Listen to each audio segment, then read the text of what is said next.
So let's go over one of the most famous moments in Housewives history. Let's talk pillow talk. Pillow. Pillow. So this is episode 13, season 6. And we have Nene at the Intercontinental, getting the party ready for an evening of fuckery. Cynthia shows up in a really cute negligee. Oh, this wig. Oh my God, Nene!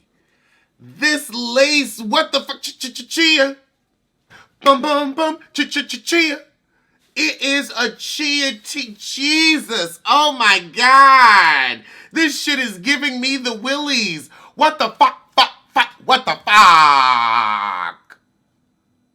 What? I cannot believe we have given you a pass for this bullshit. We need to bring this up every reunion. Oh my God. What the fuck is this? What? I've never seen it so sparse. Girl, it's like your wig is balding all on its own. I am genuinely horrified. I feel shitty. And now I'm just like... So Portia and her sisters show up. Now we got Candy and Todd. They tiny asses coming in through the cupboard. I think this is the last time we saw Nene's friend Lexus.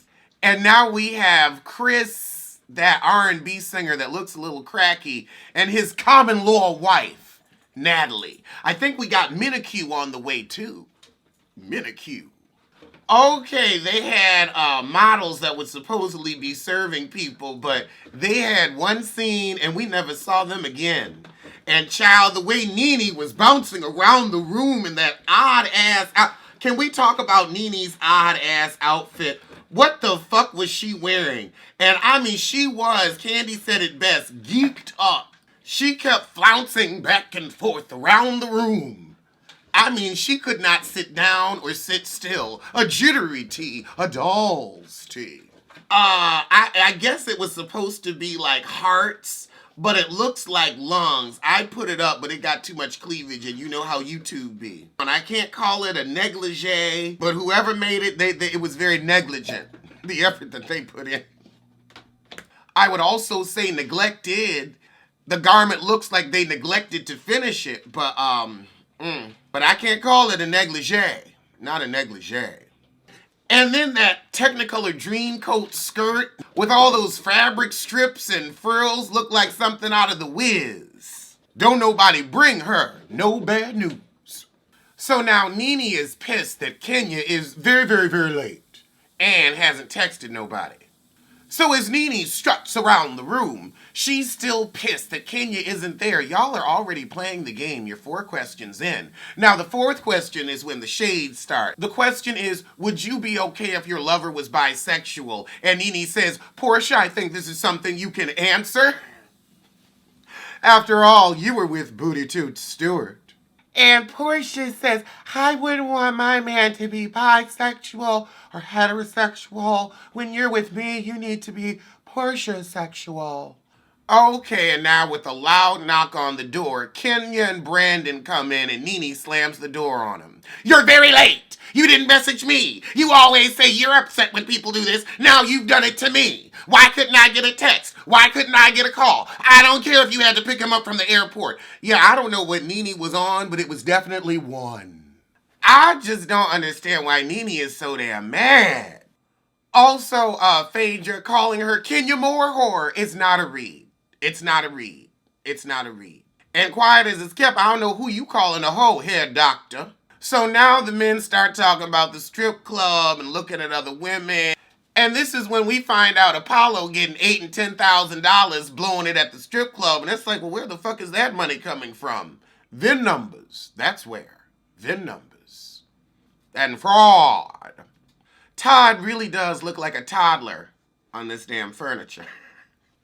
5 foot nothing. Apollo is nice to look at until he opens that mouth. Child, he talking about, I got 8 G's, I got it to spin, I'ma spin it, it ain't hers. Well, I hope you hid some of that money for your restitutu. So now we get into the shit, and Nene starting it. She gets up and starts that frantic, manic pace. So, Kenya, at the winery, you had so much to say about Chris and his wife. Whoa, Lord, Nene, these wigs and the back of your fucking head. Ooh, girl, peas in the kitchen. You need to stir your pot. Naps in the boudoir is what you got. Peas in the kitchen, I said peas in the kitchen, you know peas. In the kitchen, oh yeah, peas in the kitchen. Oh Lord, I hope the mic is on. What is up with that head? Oh, what is up with that head? What is up with that head? Did you just get out of bed? It is so dyed and fried. Did you even try? What is up with that head? Oh, what is up with that head? So then Chris's girlfriend says, yeah, I heard you said we were common law. Common law. Now, see, it was also odd in this moment. Chris gets up. He gets out his seat and goes over to the mantel. I thought he was getting himself a drink or something. There was no reason for his ass to be out of his seat. He should have been seated next to his woman. Woman. Uh-huh. And Portia tried to get him to sit back down. And then his common law wife says, oh no, he gonna stand for this. And he gets himself a little too close to Kenya. Like, he ain't close, but you a lot closer than you were across the room. So I would say before the shit got started, he should have been in his seat. Because now you got her across the room and you got him slowly sidling over to Kenya. It was a sidle. And now he wants to address Kenya. And he says, I don't know what medication you're on. And Kenya says, I'm on the same medication you're on. Child, so Kenya starts saying what I said to be clear, and the girlfriends, don't backpedal now. Don't backpedal now. Oh, you pussy popping. Oh, you pussy popping. Okay, and now Kenya gets up and the shit starts. Now, we already saw they was trying to get Chris to sit down, and Chris was a little too... Chris could have said whatever he wanted to say to you from across the room. So I don't know why you felt the need to get up out of your seat. We already had one person up. We didn't need nobody else up for this. But you want to get up and walk over and get up in her face. You could have said your shit from your seat. And so Chris is like, hold her. And so he go to stop her from crossing the room. And then the sissy gets involved. Don't you touch her. Don't you touch her. Girl, he is angry like that's his puss. Oh my God. Masculinity. Ooh, wouldn't the gag be, he's not gay, and he been fucking Kenya for years. And so then, Brandon, you get in arguments with people rather than pulling Kenya away. You wanted Chris to not touch her, you didn't intervene, now get Kenya across the room away from everybody. Now Peter comes in and Nene comes in, and they're trying to get Chris and Brandon apart. And oh Lord, Brandon, what in Victoria's Secret hell do you have on? Girl. These red pajamas. Red satin, honey. Red satin. Like that panty from Sisters. And then Peter does too much. He really pushes Brandon, trying to get him away from Chris. You ain't pushed Chris that hard, but you pushed Brandon that hard. And so then Brandon gonna come back at Penelope Thomas. And now Brandon and Penelope Thomas are in a scuffle. And Chris, I guess, is trying to have Penelope's back. And now Penelope and Apollo jump poor Brandon. His ass get down on that couch. And he fighting and kicking. But y'all, Apollo just comes off from the side and goes crazy. Him and Penelope were going to break it up in a second. It was fine. Apollo, you did not need to get in there. You were fighting like you were in a prison cell trying to protect your virginity. But they gonna get you when you sleep. I mean, Apollo, like, tried to put his hands around Brandon's neck. Then fucking sorry-ass Penelope holding his ass down. Meanwhile, Greg and Tiny Todd, tiny little Toddlet, are trying to keep Chris from getting back in the melee. Kenya and Phaedra are trying to pull Apollo off of Brandon, and I'm like, did you want to fuck him, but you can't, so you fought him? Like, I don't know what was going on. Maybe there was some type of threesome, child. I don't know. But Apollo low-key pushes Phaedra. Nobody talked about that. He turned around and pushed Phaedra. I mean, Penelope, that was such a, ooh, that was sorry. You really held Brandon down. And he got up and you still trying to fuck with him. Well, I'm glad your businesses have failed. I mean, there was no excuse to jump on Brandon like that. None. I don't know how the hell we got here. But it really was like Apollo just wanted to whoop some ass and Penelope was down to help. I mean, Phaedra, you gonna say Apollo has a temper, but he can keep it in check. Nothing happened to tick Apollo off like that.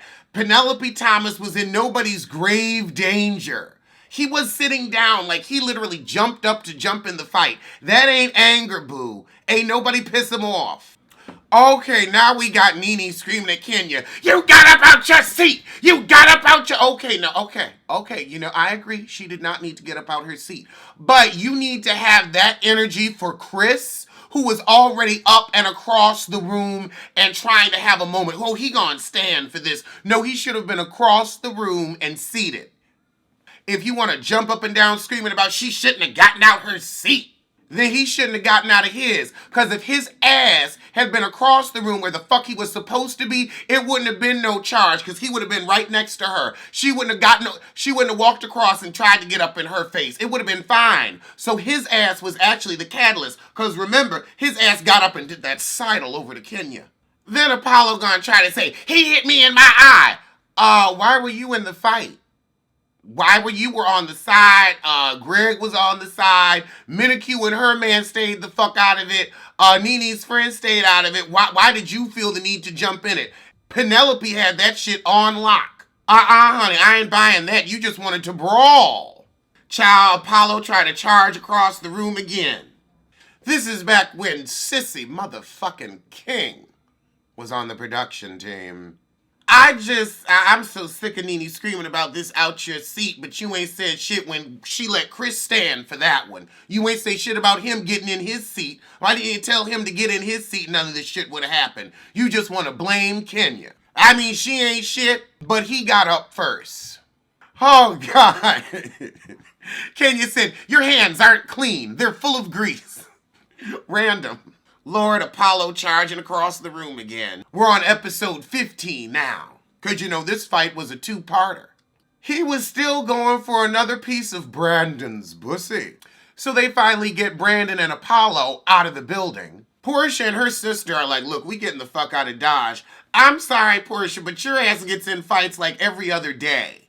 And this is back when you were really bout it. But you want to act like you too good for this, okay. I guess because you're not able to chase the girl off camera and then whoop her ass. Oh, Lord. I see why Chris and this other heifer ain't end up on the show because they started too much shit. Now we've got Pillow Talk round 2 with Candy and tiny little Toddlet. So Candy pipes up and says, well, you know, Natalie, you said some shit about Todd being an opportunist and I didn't appreciate that. And she does get to backpedaling and pussy popping.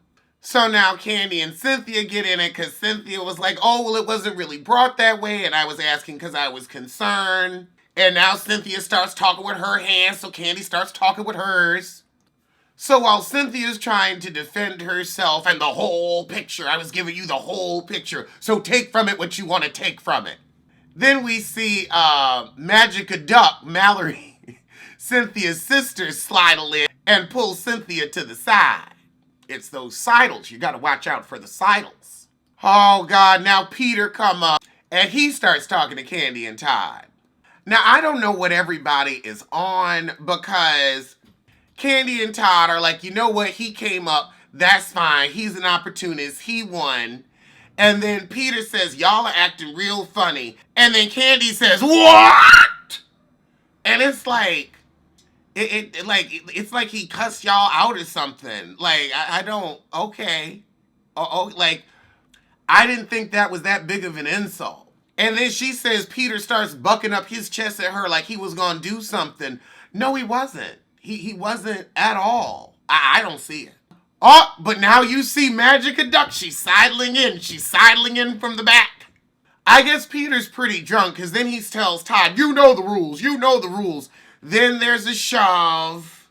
And Magica Duck is trying to keep them apart. Oh, and then Magica pushed tiny little Toddlet. He damn near went flying.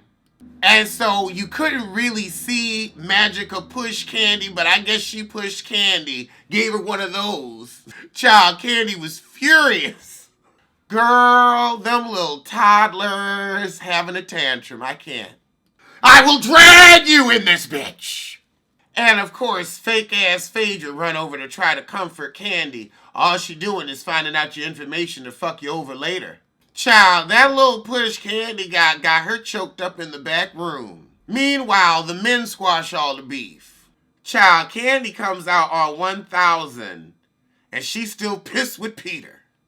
I guess there was some real smoke between her and Mallory. All right, well, that's where Pillow Talk ended, and I will see you soon for something. Now, I know the video is coming to a close, but you need more tea. Head over to my girl, Layla Lynn's. The link is up there and in the description box. And you can get all the Real Housewives Season 12 tea from Layla Lynn. And honey, you think I have the tea? She gets the tea. I just be out here sipping what's already been poured. She knows how to brew herself, gets her own organic tea leaves, and makes up a proper potion. From the real reason that Nene doesn't want Kenya back on the show to the truth about Portia hacking Dennis' phone. Layla Lynn has all the tea, so check out them videos. And I'll see you soon for something. For something. Alleged what? Alleged who? Allegedly, allegedly. Don't blame, don't sue. Allegedly, allegedly, allegedly.